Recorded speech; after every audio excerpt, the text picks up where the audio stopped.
नमस्कार मित्रों, आप सभी का स्वागत है हमारे पावन चैनल लक्ष्मी जी में। आज हम वट सावित्री व्रत की पौराणिक कथा सुनाएंगे। प्राचीन काल की बात है। मध्य प्रदेश के राजा अश्वपति बड़े ही धर्मपरायण, सत्यनिष्ठ और प्रजावत्सल शासक थे। उनके राज्य में प्रजा सुखी और समृद्ध थी, किंतु उन्हें कोई संतान नहीं थी। संतान प्राप्ति की तीव्र इच्छा से उन्होंने 12 वर्षों तक सूर्य देव की उपासना की। प्रतिदिन व्रत रखकर गंगा स्नान करके वे देवी सावित्री की पूजा करते और एक ही मंत्र का जाप करते, गायत्री मंत्र।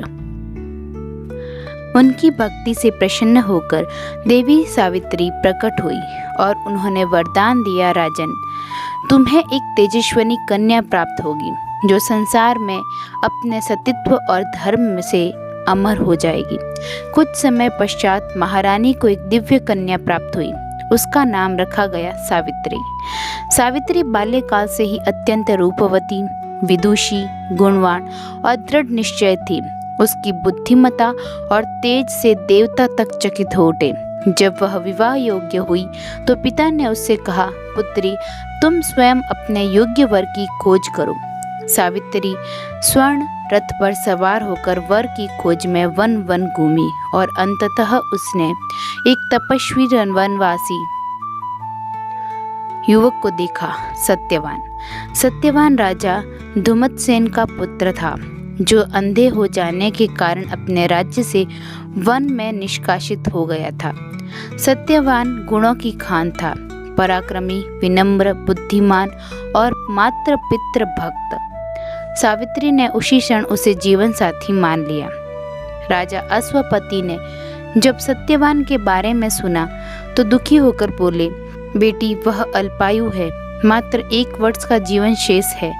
लेकिन सावित्री ने निश्चय कर लिया, मैंने एक बार जिसे पति रूप में स्वीकार किया वही मेरा जीवन है और वही मेरा धर्म है। विवश होकर राजा ने विवाह की अनुमति दे दी। सावित्री सत्यवान से विवाह कर वन में उसकी झोपड़ी में रहने लगी। उसने हर दिन व्रत, सेवा और संयम से अपने जीवन को तपस्या में परिवर्तित कर दिया। दिन महीनों में और महीने 1 वर्ष में बीत गए। अंततः वह दिन आया जब सत्यवान की मृत्यु निश्चित थी। जेठ मास की अमावस्या, वट सावित्री व्रत का दिन। उस दिन सावित्री ने वट वृक्ष के नीचे उपवास कर यमराज से पहले प्रार्थना की। वह पूरे दिन निर्जल व्रत में रही और वट वृक्ष की पूजा की। जब सत्यवान लकड़ी काटने वन में गया, सावित्री भी साथ हो ली। कुछ ही समय बाद सत्यवान को चक्कर आया और वह सावित्री की गोद में मूर्छित हो गया। उसी क्षण यमराज वहां आए और सत्यवान का प्राण ले जाने लगे। सावित्री उनके पीछे चलने लगी। यमराज ने मना किया, अब तुम्हारा पति मृत है, लौट जाओ।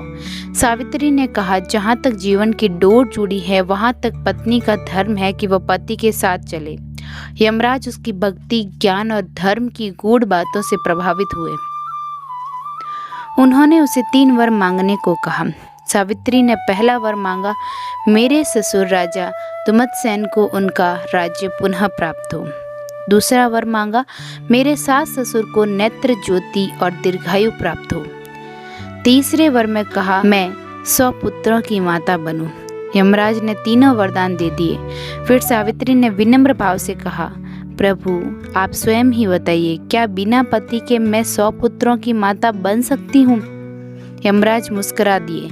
वे समझ गए कि सावित्री की सतीत्व और चातुर्य के आगे वे हार गए हैं। उन्होंने सत्यवान को जीवन दान दे दिया। सत्यवान उठ खड़ा हुआ, मानो नींद से जगा हो। वे दोनों लौटे।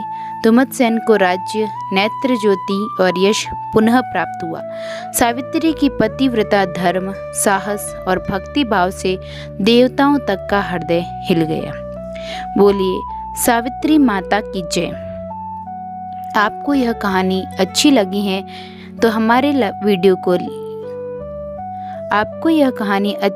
है तो आप हमारे चैनल को सब्सक्राइब कीजिए, वीडियो को लाइक और शेयर करना ना भूलिए। आप हमसे जुड़े रहिए आगे की कथा के लिए। धन्यवाद।